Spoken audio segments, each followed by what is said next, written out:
Jack Dalton didn't expect anything unusual that afternoon.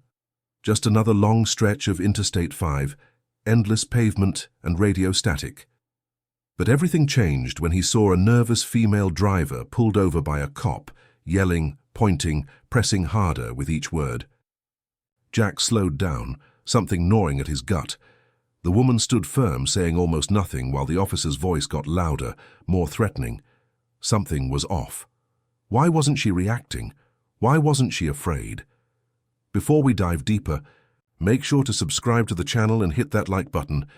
It helps us bring you more stories that matter, that shake you, that stay with you. What Jack didn't know was that the woman wasn't just another trucker, and the moment she calmly raised a shiny badge and said FBI, the entire world around them shifted.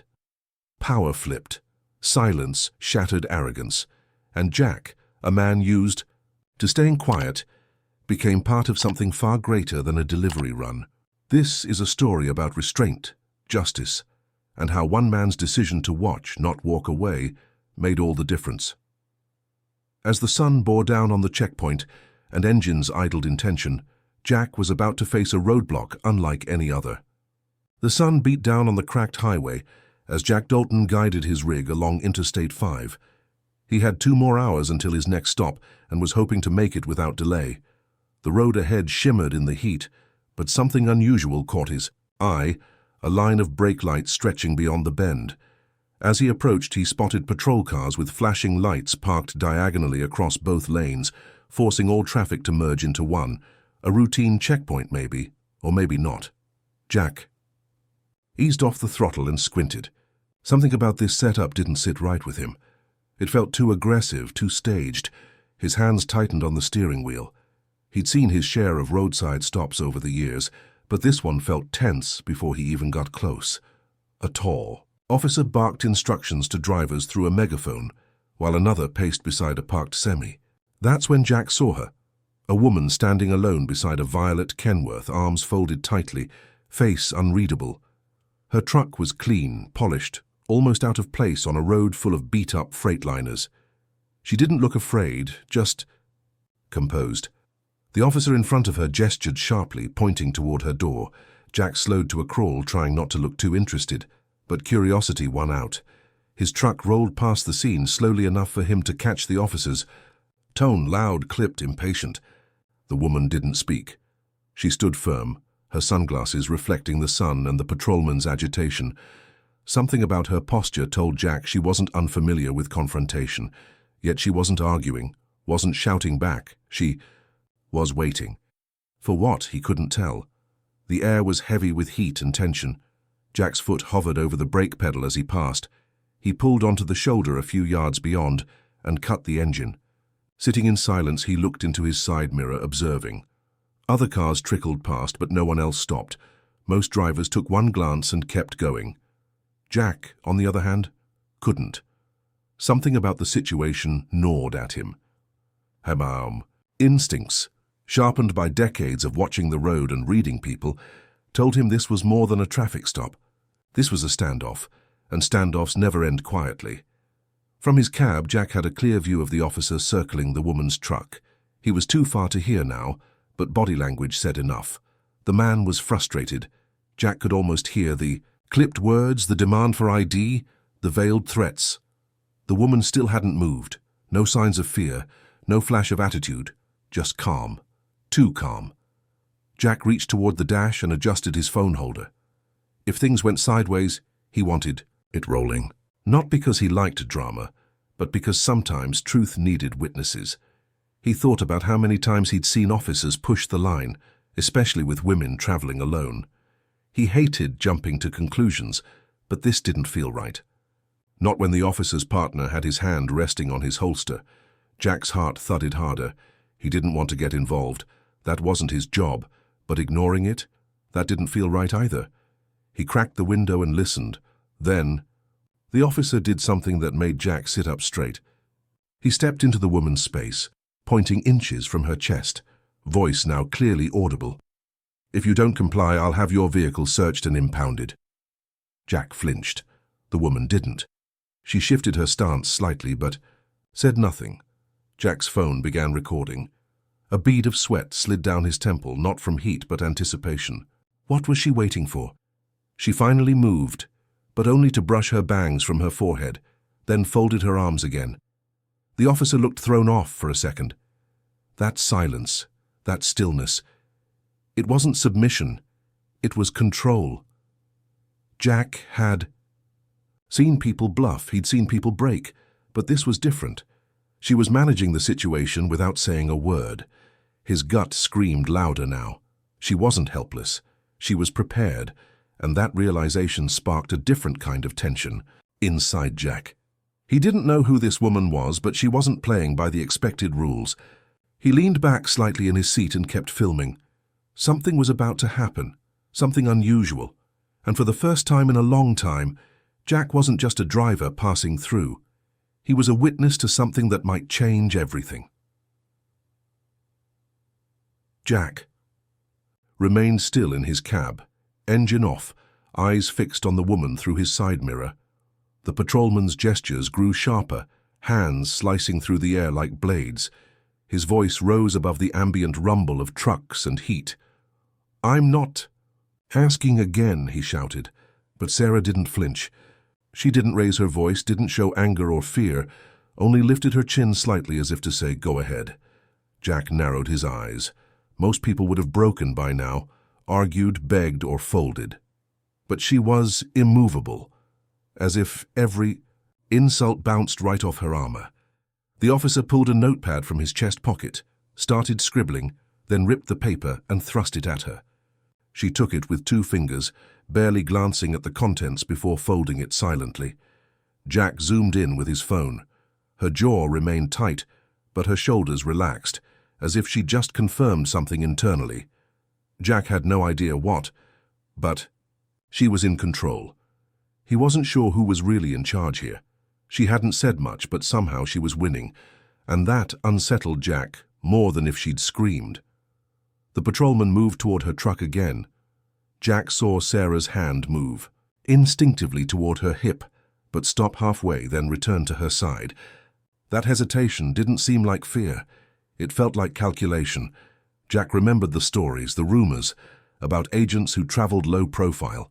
Was she military? A marshal? Something inside Jack said she wasn't just a trucker. The way she carried herself, the precise movements, the refusal to be baited. It screamed training. And if that were true, the officer was digging a very deep hole for himself. Sarah didn't look at the crowd. A few more drivers were slowing now, sensing something off. Jack saw a man in a white van filming with his phone too. The officer didn't seem to notice or didn't care. His chest was puffed, voice louder now, posture almost performative. Jack had seen this type before, guys who thought the badge made them invincible. It made him sick. Sarah, however, remained poised, like she'd seen it all before and was simply letting him talk himself into trouble. Then came the first real threat. The officer took a step closer and shouted, "You want to be arrested? Because I can make that happen right now." His voice cracked at the end. Jack leaned forward. He could tell this wasn't about the law anymore. This was personal. And Sarah knew it. She didn't speak, but her body language changed ever so slightly. A shift of weight, a twitch in her fingers. Jack caught it. She was preparing to act, but not yet. The timing wasn't right. That's when Jack realized he wasn't just watching. He was involved now. His phone was recording every word, every gesture. And even though he hadn't left his cab, his heart raced like he'd just stepped between them. He didn't know what Sarah was planning, but he trusted her instincts more than the officer's authority.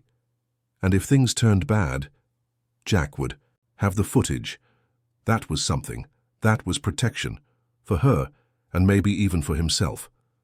A second officer finally approached from another vehicle, but he kept his distance. Jack noted his neutral stance, hands behind back, observing quietly. Maybe he sensed the tension too. Maybe he was just waiting to see how far his partner would go. Jack hated that silence. He hated that none of them stepped in, but it made him feel more certain that Sarah wasn't helpless. She was gathering evidence, letting the rope tighten, letting the man hang himself, and still, she said nothing. That silence echoed louder than screams. It was unnerving and powerful. Jack had seen victims freeze in fear, but this wasn't that. This was a different kind of quiet. It wasn't paralysis. It was patience, strategy, control. Jack didn't know where this would lead, but now he was certain. Sarah wasn't afraid. She was waiting, and when she moved, it would be definitive. The heat pressed harder now, both from the sun and the pressure in the air. Jack wiped his brow and kept the camera steady. He couldn't look away. He felt it in his bones. Something big was coming. Sarah wasn't just a woman under pressure, she was a fuse. And Officer Coleman, he was playing with fire. Officer Coleman's voice broke the heavy air once more, louder, sharper. "Last chance. Open the cab or I'll open it myself." His words echoed like a final warning, but Sarah remained still, eyes shaded beneath her aviators. Jack felt his jaw tighten. This was no longer standard procedure. The officer's hands moved with a kind of clumsy urgency, betraying the adrenaline beneath his bravado. Jack instinctively adjusted his phone's angle. If this man laid a hand on her truck without consent, it would be more than misconduct. It would be a mistake. Sarah took a slow breath. Jack could see her chest rise and fall with precision, like someone trained to regulate emotion. Still, no words from her. Her silence had become an unspoken resistance. Coleman, unable to interpret, it read it as defiance. He stormed to the cab door, looked at the handle, then back at Sarah. "You brought this on yourself," he muttered, loud enough for Jack to catch through the half-open window. Jack's stomach turned. He wanted to shout. He wanted to stop it, but Sarah didn't move. Her stillness now seemed deliberate. Then it happened. The officer reached for the handle. His fingers curled around the chrome. Jack's breath caught in his throat. The woman's right hand moved, almost lazily, to her back pocket. A black leather wallet emerged, smooth and clean, with a firm snap. She flipped it open, raised it eye level, and spoke for the first time. "Federal Agent Sarah Bennett, you're in direct violation of Title 18, Section 242 of the U.S. Code. Step away from the vehicle." Her voice was clear, cold, and final. The air went silent. Jack's heart pounded. The transformation was instant. The woman who had stood quiet for so long now stood as a figure of absolute authority. The officer's hand recoiled as if burned. He blinked rapidly, confusion spreading across his face. "What?" he began, but the badge gleamed in the sunlight, its gold seal undeniable. Sarah didn't lower it. She didn't blink. The weight of her words settled like a thunderclap over the scene. A hush fell over the nearby drivers. Phones were raised now, not just Jack's. 3 more people stood filming openly from their vehicles. The second officer took a cautious step forward, eyes wide. Coleman, to his credit, didn't run, but he didn't speak either. He simply stood there, a man who had just realized he'd kicked down a door he never had permission to knock on. His authority, once loud and overbearing, had evaporated in seconds. Sarah spoke again, this time directing her words to the secondary officer. "Request a supervisor immediately. Notify command that this stop is under federal review. I will remain on scene." Her tone held no emotion, just protocol. The other officer fumbled for his radio, clearly unsure how to handle what had just unfolded. Jack remained in his cab, stunned. Not because she was FBI, but because she'd waited until the exact moment it mattered to reveal it. She hadn't used her power to intimidate. She'd used it to end things, cleanly. The irony wasn't lost on Jack. The very silence that had unsettled everyone had been Sarah's greatest weapon. She hadn't needed backup. She had been the backup. And now, the same officer who'd threatened arrest looked smaller, like a balloon slowly deflating under the weight of his own mistake. Jack felt a strange swell of pride for a woman he didn't know. She'd stood taller than a badge, and done it without violence or vengeance. Sarah turned her gaze slightly, her eyes scanning the bystanders. They all froze, but when her eyes landed on Jack, she gave him a subtle nod. A thank you, an acknowledgement. It lasted barely a second, but Jack felt it like a jolt. He had done something, just by witnessing, just by not turning away. He lowered his phone, heart still racing, and whispered to himself she knew. The whole time. And Jack suddenly understood. This wasn't just a highway encounter gone wrong. This was a story that would live on, shared, replayed, and remembered. Sarah had let him see a side of justice most people never would. And now, something in him had shifted. The road ahead looked different, and she wasn't just a driver anymore, she was something else entirely. Officer Coleman stood frozen, eyes locked on the badge like it was a weapon. His mouth opened, but no sound came out. For a man who had barked orders minutes earlier, silence was now his only defense. Sarah kept the badge raised, steady as stone. She didn't need to repeat herself. The gold seal and laminated credentials said more than words ever could. Around them, the hum of engines dulled as every nearby vehicle seemed to pause. Drivers leaned forward in their seats. No one wanted to miss what would happen next. Jack remained in his cab, breath shallow, still filming. His hands trembled slightly, not from fear but from adrenaline. This wasn't just justice, it was a reversal of power in real time. Coleman, stripped of his assumed superiority, took one uncertain step back. Sarah finally lowered the badge, placing it calmly back into her jacket. She still hadn't raised her voice, she didn't need to. Everything about her presence screamed control. The second officer arrived beside Coleman, eyes darting between the two. "She's FBI," Jack whispered aloud to no one, and he just threatened to detain her. The realization seemed to hit the second officer as well. He didn't ask questions, just reached for his radio and began speaking in hushed, urgent tones. Sarah watched, arms at her side, jaw tight but composed. She wasn't smiling. There was no triumph in her expression, just the weight of authority being used exactly when needed. Coleman tried to salvage ground. "You could have said something earlier," he mumbled, avoiding her gaze. Sarah's reply came sharp and without hesitation. "I was under no obligation to interrupt your conduct until it violated federal law." Her words cut cleaner than any accusation. She turned slightly, scanning the witnesses around her. Her eyes met Jack's again. This time there was something else there, a layer of fatigue, like this wasn't the first time she'd had to prove herself to someone who didn't listen. The patrol supervisor finally arrived in a dark SUV, stepping out with brisk efficiency. He didn't shake hands. He didn't smile. Sarah walked toward him without hesitation, presenting her ID again, this time with a few clipped explanations. Jack couldn't hear every word, but the tone was unmistakable, professional, formal, unshaken. The supervisor nodded, glanced at Coleman, then back at Sarah. His jaw tightened. Something passed between them, understanding, maybe embarrassment. The supervisor approached Coleman, now visibly deflated. They spoke quietly, but the posture shift was clear. Coleman was no longer leading anything. Sarah returned to her position beside her truck, and for the first time Jack saw her shoulders relax. Not fully, never fully, but enough to know the immediate threat had passed. She adjusted her jacket, glanced toward her truck door, and inhaled deeply. Even warriors need to breathe.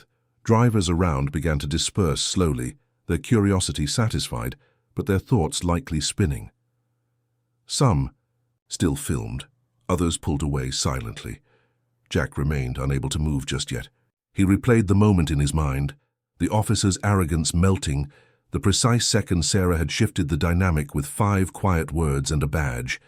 It wasn't just the twist, it was the precision, the timing, and the way she hadn't flaunted it.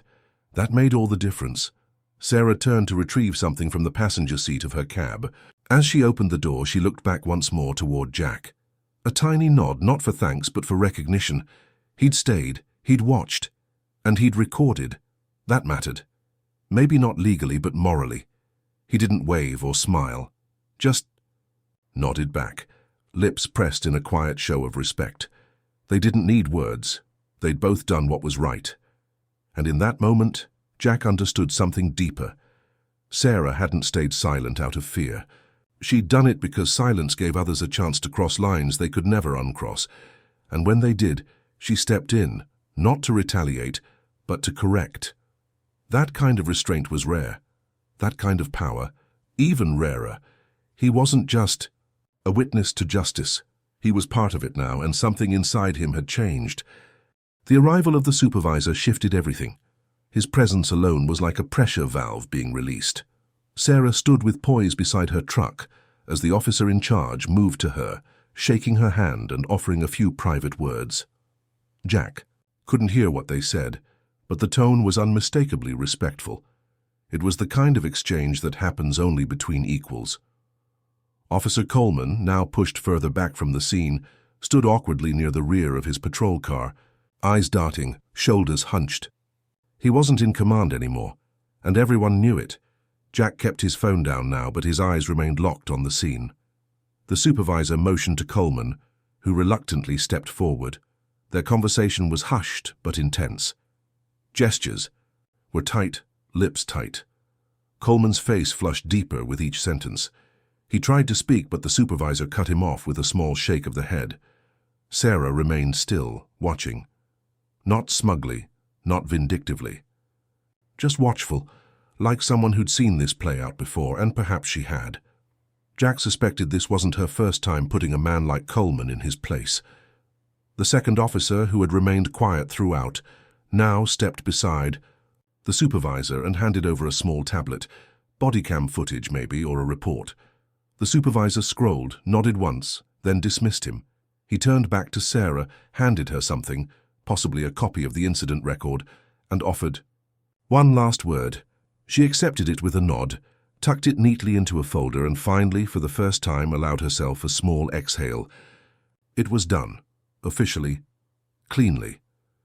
As the supervisor walked away, he turned once to Coleman and gestured firmly toward the car.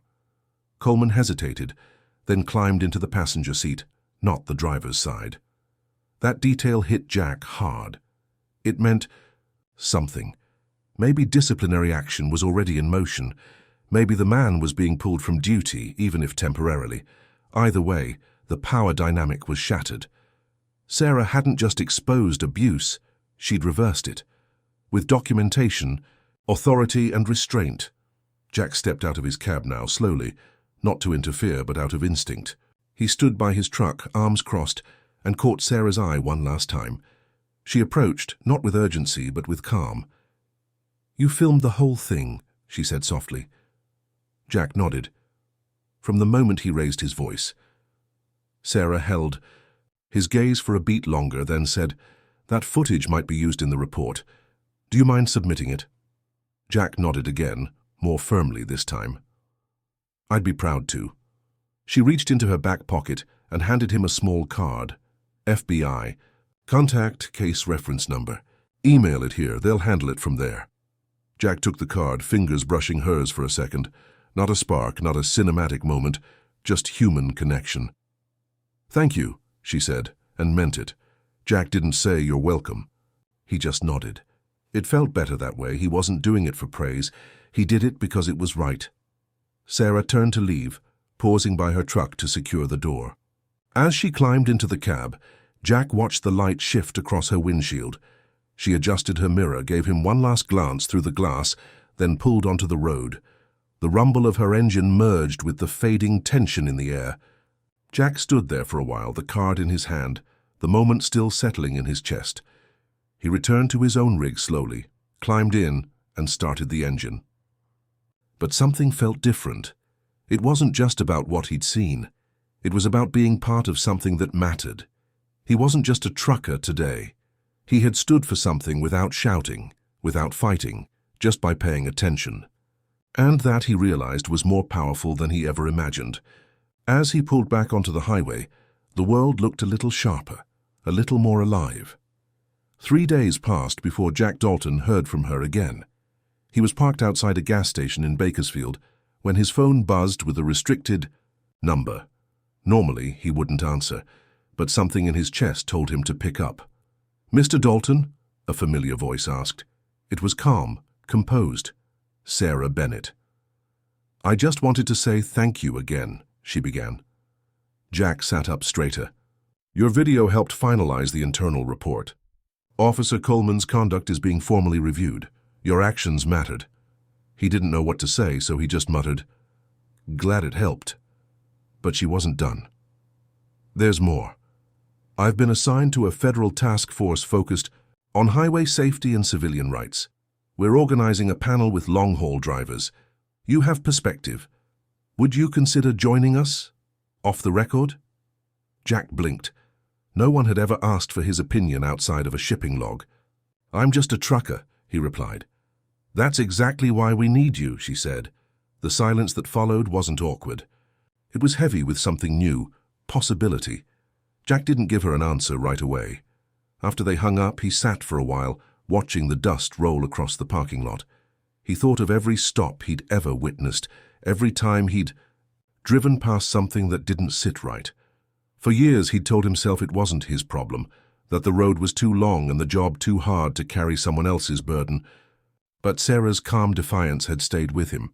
Her discipline, her timing, her trust that someone, anyone, might see and stand with her. He had, and that mattered. Later that week, Jack found himself rerouting his next delivery. Not drastically, just enough to pass through a nearby town where the panel meeting was scheduled. He didn't confirm with Sarah. He didn't RSVP, he just showed up. Quietly, a man in a flannel shirt with sun-worn skin and a 1,000-mile stare. Inside the small community center, federal agents and trucking union reps spoke over coffee and handouts. Jack listened from the back row. Then, when they opened the floor, he stood up. His words weren't fancy. I saw something wrong, and I didn't look away. That's all. The room went silent. Sarah, sitting near the front, looked back and met his eyes. No badge, no command, just a smile of acknowledgement. That was enough. Afterward, a few younger drivers approached him. They'd seen the video. They asked him how he knew to stay. He just shrugged. Didn't feel right to drive off, he said. And that was the truth. He didn't stay long after the meeting. The road was calling, but as he climbed into his cab, he noticed a difference, not in the engine or the sky or the tires beneath him, but in himself. He felt part of something larger than cargo routes and fuel prices. He felt visible. And not because of a badge or a title, but because for once someone had seen value in what he did without asking for more than his attention. It was enough. Back on the highway, he passed a familiar stretch, the place where Sarah had stood firm and silent. He slowed down, watching the sun fall across the asphalt like a golden ribbon. A line of orange cones marked new patrol zones. Change, maybe, or just coincidence. Still, Jack gave a small nod through the windshield, not for Sarah, not for Coleman, but for the man he had been and the one he was becoming. That mattered more than he expected. Jack didn't see Sarah again, not in person. But her voice lived in the back of his mind now, steady, measured, unwavering. And whenever he approached a checkpoint, he no longer looked away. He watched, he listened, and if something didn't sit right, he remembered, doing nothing helps. No one. Justice doesn't always arrive in sirens. Sometimes it ride. If this story moved you, don't leave without letting us know. Subscribe to the channel for more powerful real-life inspired stories that shine a light on ordinary people doing the extraordinary. Leave a comment if you've ever witnessed a moment that changed you forever. And if you believe more people need to see how quiet courage can reshape justice, become a channel member and help us bring stories like this to life. More stories like this are already on the way. Don't miss our next emotional reveal.